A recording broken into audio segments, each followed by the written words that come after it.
Hi friends, இன்றைக்கி காலையில் என்ன டிஃபன் ஸ்கூலுக்கு கொடுத்து விடனே பார்க்கலாம் வாங்க.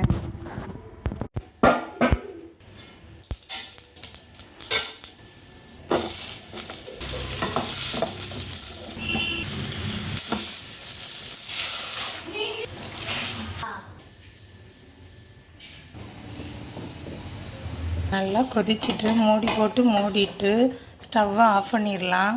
ஒரு நிமிஷம் ஆகிட்டு திறந்து பார்க்கலாம். திறந்து கிண்டிடலாம். நல்லா கிண்டியாச்சு. இன்னொருக்கா மூடி போட்டு மூடிடலாம். அடுத்ததும் ஒரு நிமிஷம் கழித்து திறந்து பார்த்து கிண்டிடலாம். இன்னும் ஒருக்கா கிண்டிக்கிடலாம். உதிராக உப்புமா வேணால் இதே மாதிரி செய்து பாருங்கள், நல்லாயிருக்கும். சின்ன பிள்ளைகளுக்கெல்லாம் சீனி போட்டு கொடுத்தீங்கன்னா நல்லா பிடிக்கும். பிடிச்சிருந்தால் லைக் பண்ணுங்கள், ஷேர் பண்ணுங்கள், சப்ஸ்கிரைப் பண்ணுங்கள். உப்புமா ரெடி. கோதுமை உப்புமா.